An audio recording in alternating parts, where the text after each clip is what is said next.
Today's video is brought to you by Hex Gaming. Let me ask you a question. Do you need that competitive edge in that first-person shooter, third-person shooter? Are you just getting straight clapped by the competition? Or how about that raid in that console MMO?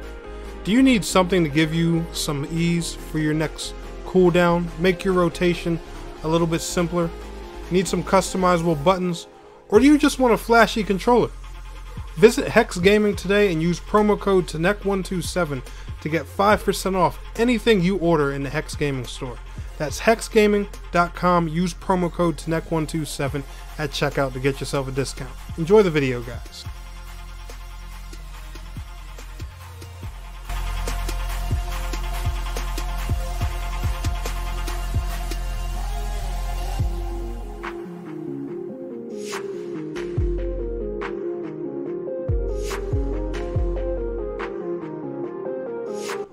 Ladies and gentlemen, boys and girls, my name is TNEC127 and welcome back to TNEC FPS. And guys, in today's video, first and foremost, what I'm going to do is I'm going to toss two random Rogue Company goodies right here on the screen. Not going to tell you guys what they are. If you win them, please let me know down in the comments below. I did this last time, and of course, the person that got the code didn't comment. They just snatched it and ran. I do this for legitimacy, guys, so please, if you get one of these keys, let me know down in the comments and just, tell me what you want. Leave a comment saying what you want. That's all you got to say. I'm not asking for your name, address, social, and all that stuff. But what is going on, guys? Welcome back to another Rogue Company video. And in today's video, enjoy the gameplay in the background because this is actually one of my first games ever with Switchblade, and I dropped a 40 bomb. And I'm sorry I'm only recording the ass end of the match because I had just started playing Switchblade. I didn't get to experiment with her much in the test server because everyone was snatching her left and right, and it was getting irritating. You guys know how it is when new characters come out on a hero shooter. Trust me, I'm sure you all have been there. But so I didn't really bother. I wasn't going to bother recording any of those matches because I thought I was going to be terrible. And of course, all my matches were great. I even had a 56 kill game that I had posted on Twitter, and of course, I didn't even get to fully record or share that. So I was pissed. The day I decided, I'm not going to record, chillax, and play, I get bomb gameplays with her back to back. And of course, I barely got any footage of it. So enjoy the little bit that I have to share now. But what I want to talk about is the state of Rogue Company and a whole, and my thoughts on the new, I'm not going to say season, but more so like just, a seasonal refresh. We're about a month away from Rogue Company Season 3, and one thing I do see floating around the community decently, especially from other content creators and things, is Rogue Company dying. And I figured, I would address that while also giving my thoughts on the new Switchblade update because this is something I've been wanting to talk about for a while. So let's start with the Switchblade update. The Switchblade update is awesome. I think Switchblade's a great character. Unfortunately, I think she's going to be smacked with an inevitable nerf because while she's really fun to play, her ability is good. A lot of people tend to, they jump on these new characters, they get crazy with them, and it annoys people. The devs are going to get data that shows they have a crazy win rate with that character, and that's only because it's new character hype, and I hate it when that happens with hero shooters. Like, the character's always going to have a really high win rate because the character's brand new, so everybody and their mom wants to play her. That means more games with her are automatically going to equal more wins most of the time. Like, a character that's being used more often has a higher chance of winning. And that seems to be the logic that that Rogue Company goes by with a lot of their buffs and nerfs and stuff like that. It's usually like the win rate and the success rate of the characters and things. I think they should take a little bit more time to analyze this one before jumping right down that nerf hole, but we'll see how the future plans out. The new arms dealer event, I love it. As you guys know, I hated the last one. I hated the whole thing you had to pay for it and all that stuff. I'm still bummed to that this very day the most unique Saint skin in the game was locked behind that stupid paywall. There's no way to get them, and I'm not gonna lie, I do kind of feel like this event was this one's not bad because they do offer a lot of weapon wraps and different items in here, but I feel like that they kind of went cheapo with the character skins a little bit. Scorch and Dima's skins, once again, as unique as Dima's is, these are really just reskins. I hate to say that, but I really wish, you know, they would come up with some more unique skins for some of these characters. Ones that, you know, that change their whole flair and style and stuff like that. Things like, you know, when they did the K-pop Phantom and stuff like that. Do more skins like that. I really hope they do more down the line. Now, don't get me wrong, the recolors are cool. You know, there's nothing wrong with seeing your favorite rogue to have a base outfit and being able to get it in your favorite color. That's cool, but I hope that, you know, they just aim for the more unique skins, just a little bit more often. But the Switchblade update, it's been, you know, it's been pretty fun. I do think 6v6 game modes are a little hectic in Rogue Company, it being a tactical shooter. But it's not anything too broken or too crazy or anything like that. If you wanted Rogue Company to have a type of ground war mode where there's more players and things like that, well, you got your wish. 6v6 Team Deathmatch and 6v6 King of the Hill are now a thing in Rogue Company. So go enjoy if, you know, you like big massive battles and stuff like that.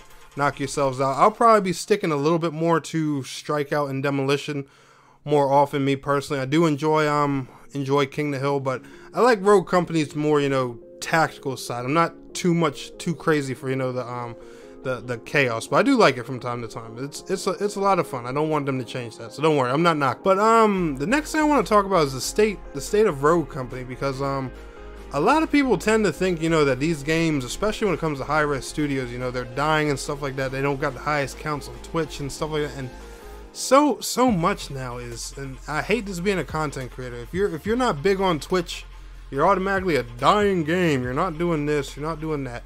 Let me tell you something about high-res, man, and I hate to say this, and no disrespect meant to high-res, but a lot of their games, I don't know if people notice, but a lot of their games always come out being an alternative to another game. And the thing is, right, their games are always doing fine, but just because, you know, they're not on the top of the Twitch charts and everything, people will assume they're dead or dying. Like Paladins, for example. You never see Paladins lately up there on Twitch. It was really popular, you know, when it first dropped and stuff like that. But Paladins, you never really see it high on Twitch, you know, unless they're doing like esports things with it and stuff like that. But every time you queue up for a game in Paladins, especially if you have multi-queue on, it's damn near insta-queue, no matter what platform you play on, especially because, you know, the cross-play in Paladins helps a ton. And all of Hi-Res's games have cross-play and cross-progression, except for, you know, the sides where PlayStation doesn't want to participate. But they do participate in Rogue Company, so that's one game where you don't have to worry about it. But like I was saying, the thing with high-res games is they're always just an alternative. They always seem like an alternative anyway to another game, like Paladins, for example. We know it's a direct, you know, it's basically direct competition to Overwatch. It's, some people even went as far as calling it, you know, a poor man's Overwatch, because Overwatch is a retail game that gets free updates. Paladins is a free-to-play game. Honestly, I will say Paladins is 10,000 times better than Overwatch, but that's just me. But yeah, you got Paladins to Overwatch, Smite to League of Legends, and, you know, of course, Rogue Company to Valorant. Now, like I said, when these games are always looked at, you know, as an alternative to the bigger, you know, the bigger games and stuff like that, they're not going to be the most popular on YouTube or Twitch or anything, because, you know, they're always seen as, you know, the alternative, the version that's more accessible for everyone. It's not because the game's, you know, easier or worse or anything like that. It's just high-res, they care about all platforms. They like developing for everybody. They like making cross-play, cross-progression games that everyone can access. Not all other developers do that. Like, example, League of Legends and Valorant compared to Smite and Rogue Company. League of Legends and Valorant are PC only. Wild Rift is now on mobile. Wild Rift is supposed to come to console, but God knows when. Valorant, same deal. On PC only. Confirmed for mobile. Console is a who knows. Hi-Rez, they take their games, their MOBAs and shooters and stuff like that, they put it on all platforms day one. The only time it's a little iffy is when they're in early alpha tests and stuff like that. Some platforms are available a bit more than others, but when it comes to the full launch, it's available on everything you can play on besides mobile. And there's even, I think Rogue Company Mobile is even damn near confirmed. But the thing is, with all these games, right, no matter what modes you pretty much play, the queues are really quick. There are lots of people playing these games. And one thing I think about Rogue Company is a lot of the player base, especially the creators for Rogue Company, are PC based. And I think that may be one reason that that PC players may tend to think the game is dying more because they're a smaller pool of players. And when Scott Gandhi actually made that tweet about, you know, console players and PC lobbies finally getting mixed together, man, I really hope they do that. Because that way, you know, people will see, you know, just how popular the game is. And as console players, we'll finally get a taste of, you know, some of those more challenging PC guys as well. Now, when I say that, that's not to, you know, to say that, you know, the PC version sucks and people don't play it mostly on PC. But you have to remember something about Rogue Company. It had a deal with Epic Games, so it's not available on Steam. Some people probably won't play it on PC for that reason, because, you know, you have to get through the Epic launcher. Let's face it, most PC players, they love Steam for whatever reason. Me, I'm a person who's not picky with launchers. I really don't care. But I play it on console, and on console, you know, lobbies are killing it. Whether you play on, you know, PlayStation, Xbox, and Switch, you're always, you know, partied with whatever players are available. Now, I'm not saying, you know, Rogue Company is always insecure or anything. Sometimes it can take a minute or two to find a match, but it's never as long or anything to where I think the game is dying. And I think a lot of the, you know, the content creators and people that are more PC based, if Rogue Company ever decides, you know, to open those floodgates to let console and PC players just finally mesh together despite their, you know, inputs and everything like that, I think, you know, a lot of PC players will change their tone a bit, you know, on the whole Rogue Company is dying thing. Now, like I said, it's not on top of the Twitch charts because, you know, the big influencers, you know, aren't playing it and streaming it 24/7 and all that stuff. But when it first did go into early access and a lot of big creators had it, it was almost neck and neck with Valorant at one point. There was a point where I even tweeted it when it first went to early access, and seeing Rogue Company next to Valorant on Twitch, I'd even just said, you know, it's satisfying. I love both games equally, Rogue Company and Valorant, but just seeing, you know, Rogue Company finally get up to that level just even for a day, it was an awesome and satisfying thing. And honestly, guys, Rogue Company, at least in my opinion anyway, it's not dying. It's just, you know, in the influencer and YouTube crowd, it's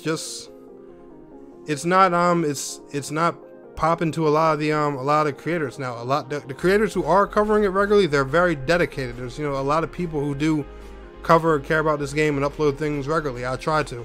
There's a bunch of amazing Rogue Company creators out there, but it's just not doing things to, you know, to keep itself on top of the Twitch charts, you know, to make people go wow about it. First and foremost, I think Rogue Company needs to just step it up with the game's marketing a little bit. I think, you know, they do need to get some bigger influencers on board, more advertising, more exclusive deals and stuff like that. Like, whenever they did something with Dr. Disrespect or 100 Thieves, the game was always, you know, popping. Get more stuff going like that. There's a billion collaborations and cool things they can do with this game. Hell, despite, you know, the rivalry that could be there, hell, do a collaboration with Valorant one day. I don't know. Two similar types of games, why not? But anyway, guys, I don't know. I'm just throwing my thoughts out there and everything. But I personally don't think Rogue Company is dying. I think Rogue Company is going to be here for a long time. And I think Scott Gandhi and his team have some amazing plans for this game in the future, and I personally cannot wait to see what they are. Like, imagine what next year for Rogue Company is going to be like, man. Honestly, guys, I cannot wait. But anyway, y'all enjoyed today's video. Smash that like button. I will see y'all in the next one. This is Tanek FPS, and I'm out.